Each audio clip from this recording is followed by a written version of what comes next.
Hello guys, welcome to another video of stock market friends. Specialty medicine limited guys, एक upcoming IPO आज आप इन्होंने जानेंगे complete analysis, business model, financial condition, performance, GMP कितना चल रहा है, लिस्टिंग कितना मिलेगा, अप्लाई करिए या फिर नहीं, फाइनल डिसीजन क्या लेना चाहिए, इन सभी पॉइंट्स को डिस्कस करेंगे। और ये कोई रिकमेंडेशन वीडियो नहीं है, इसलिए जो भी फाइनल डिसीजन होगा अपने रिस्क पर लीजिएगा। चलिए फ्रेंड्स, वीडियो को स्टार्ट करते हैं। तो गाइस, आईपीओ जो है 20 को ओपन हो रहा है, आज के दिन 24 मार्च क्लोज किया जाएगा। 3 डे आईपीओ है। 30 मार्च का लिस्टिंग डेट, 10 रुपीज का फेस वैल्यू, 170 पर शेयर की प्राइस बैंड, 1000 शेयर्स की lot size, fresh capital, book build IPO है। 29 करोड़ का इशू साइज, 23.5 लाख शेयर्स का इशू किया गया है। आईकम capital private limited market maker है। अगर हम बात करें लिस्टिंग डेट जो हो रहा है, बीएसई एसएमई प्लेटफॉर्म पर लिस्टिंग किया जा रहा है। अलॉटमेंट डेट 25 मार्च का, 27 को रिफंड्स रिलीज किया जाएगा, शेयर्स डीमैट अकाउंट में क्रेडिट होगा। ऑफर दिया गया है क्यूआईबी ओनली 2% का, एचएनआई और रिटेल को 49% ऑफर दिया गया है। रिटेल ओनली 2 लॉट अप्लाई कर सकते हैं। 2000 शेयर्स में 2.5 लाख पे करना पड़ेगा। Small HNI minimum 3 lot apply कर सकते हैं, 3.7 लाख रुपीज पे करना पड़ेगा। मैक्सिमम 8 लॉट अप्लाई कर सकते हैं, 9.9 लाख रुपीज पे करना पड़ेगा। Big HNI minimum 9 lot apply कर सकते हैं, 11.1 लाख रुपीज पे करना पड़ेगा। मैक्सिमम का कोई लिमिट नहीं है। लेकिन अगर हम इसके जीएमपी की बात करेंगे तो 0 रुपीज का, विच मीन्स कंपनी फ्लैट या तो डिस्काउंट लिस्टिंग कर सकता है। अगर हम बिजनेस की बात करें, 2021 में इनकॉर्पोरेट किया गया था, जो कि कंपनी फिनिश्ड फॉर्मुलेशंस का मार्केटिंग एंड डिस्ट्रीब्यूशन करता है, स्पेशलिटी फार्मास्यूटिकल्स के फिनिश्ड फॉर्मुलेशंस का, और जो कि इंक्लूड है high cost oral and injectable medications, जो कि कॉम्प्लेक्स क्रॉनिक कंडीशंस, जो कि डोमेस्टिक और इंटरनेशनल दोनों मार्केट में कॉम्प्लेक्स क्रॉनिक कंडीशंस को ट्रीट करने में यूज होता है।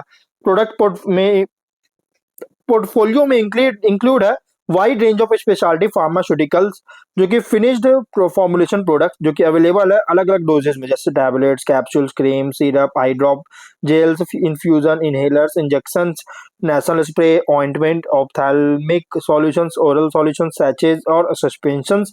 और कंपनी का जो है 2 मॉडल के द्वारा ऑपरेट किया जा रहा है, जिसमें है फर्स्ट कॉन्ट्रैक्ट मैन्युफैक्चरिंग करता है फिनिश्ड फॉर्मुलेशंस का इंटरनेशनल डिस्ट्रीब्यूशन के लिए, और मार्केटिंग एंड डिस्ट्रीब्यूशन करता है सोर्स्ड स्पेशलिटी फार्मास्यूटिकल प्रोडक्ट्स का।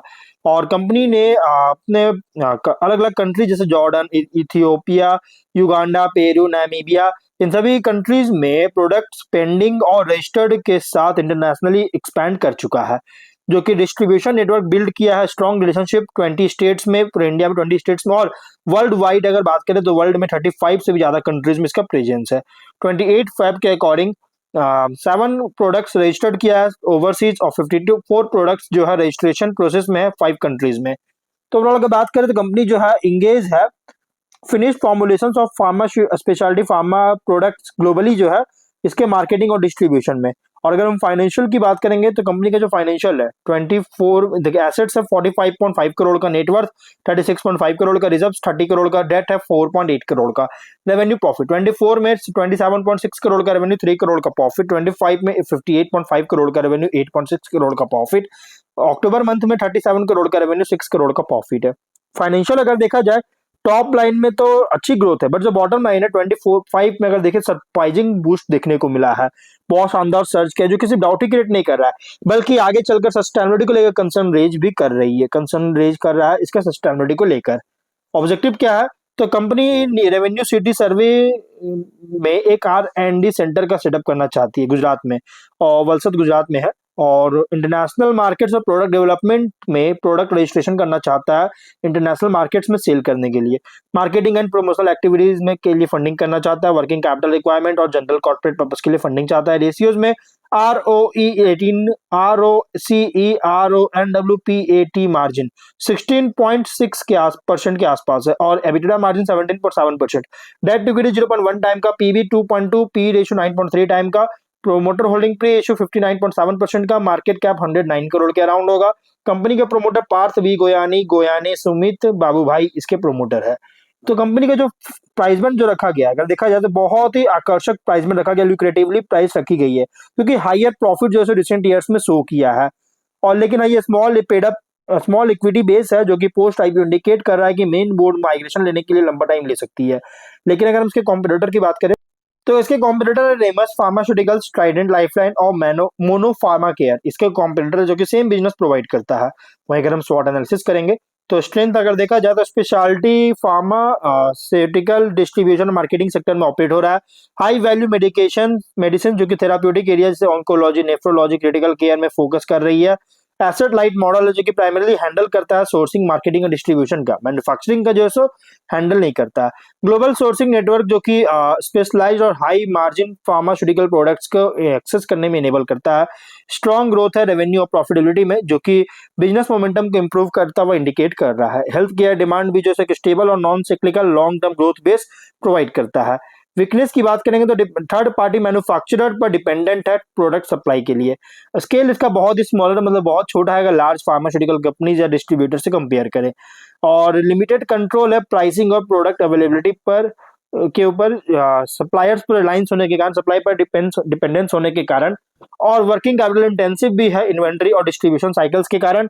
और ब्रांड रिकॉग्निशन भी अगर देखिएगा तो लिमिटेड है अगर लार्ज फार्मा प्लेयर से कंपेयर करें तो। अपॉर्चुनिटीज की बात करें तो अपॉर्चुनिटीज में अगर देखा जाए तो कंपनी जो है, अगर हम बात करेंगे तो गाइज डिमांड जो है बहुत तेजी से ग्रो कर रहा है स्पेशलिटी मेडिसिन और क्रिटिकल केयर ट्रीटमेंट्स के लिए। और अगर हम बात करें गाइज कंपनी के यहाँ पे आगे अगर देखा जाए तो न्यू इंटरनेशनल मार्केट्स में भी एक्सपैंड कर रही है प्रोडक्ट रजिस्ट्रेशन के थ्रू। और हेल्थ केयर अवेयरनेस जो है इंक्रीज हो रहा है। क्रॉनिक डिजीज जो है बहुत तेजी से इंक्रीज हो रहा है, जिससे डिमांड ग्रोथ को सपोर्ट करता है। और प्रोडक्ट पोर्टफोलियो को एक्सपैंड करने की एबिलिटी है हाई मार्जिन स्पेशलिटी ड्रग्स में। और पार्टनरशिप किया हॉस्पिटल्स और हेल्थ केयर इंस्टीट्यूशंस के साथ, जिसे डिस्ट्रीब्यूशन रीच को इंक्रीज कर सके। थ्रेट की अगर बात करेंगे तो स्ट्रिक्ट रेगुलेटरी इन्वायरमेंट है फार्मास्यूटिकल डिस्ट्रीब्यूशन और अप्रूवल्स में। और अगर हम बात करें तो कंपटीशन बहुत ज्यादा है लार्ज फार्मास्यूटिकल कंपनीज और आगे अगर देखा जाए तो एस्टैब्लिश डिस्ट्रीब्यूटर से बहुत ज्यादा कंपटीशन है। प्राइस कंट्रोल और गवर्नमेंट रेगुलेशंस के कारण मार्जिन को इम्पैक्ट कर सकता है। सप्लाई डिस्ट्रप्शन अगर होता है थर्ड पार्टी मैन्युफैक्चरर से तो अवेलेबिलिटी को अफेक्ट कर सकता है। करेंसी फ्लक्चुएशन के कारण मेडिसिन का जो इंपोर्ट कॉस्ट है उसको इम्पैक्ट कर सकता है। और वहीं अगर पीयर कॉन्टेक्स्ट करेंगे तो गाइस देखिए लार्ज फार्मास्यूटिकल मैन्युफैक्चरर से कंपेयर करें तो ये ऑपरेट हो रहा है as a specialized distributor. Focus है हाई वैल्यू स्पेशलिटी ड्रग्स पर। मिड टीयर फार्मा डिस्ट्रीब्यूटर से कंपेयर करेंगे तो product sourcing capability, distribution network और थेराप्यूटिक स्पेशलाइजेशन पर कंपनी compete कर रहा है। इन्वेस्टर के लिए आईपी रिप्रेजेंट कर रहा है pharma distribution and health care sector play, जहां ग्रोथ पूरी तरह से डिपेंड करता है स्पेशलिटी ड्रग डिमांड पर, सप्लायर रिलेशनशिप पर और न्यू मार्केट्स में एक्सपेंशन पर। तो ओवरऑल अगर बात करें तो आईपीओ जो ना ठीक ठाक है, लेकिन हाँ थोड़ी इसकी आईपीओ है, बट हाँ जो भी, और ये मीडियम टर्म आई के लिए ठीक ठाक आईपीओ, बट हाँ जो भी डिसीजन लीजिएगा अपने रिस्क पर लीजिएगा। ये कोई रिकमेंडेशन वीडियो नहीं है। तो मिलते हैं नेक्स्ट वीडियो में, बाय।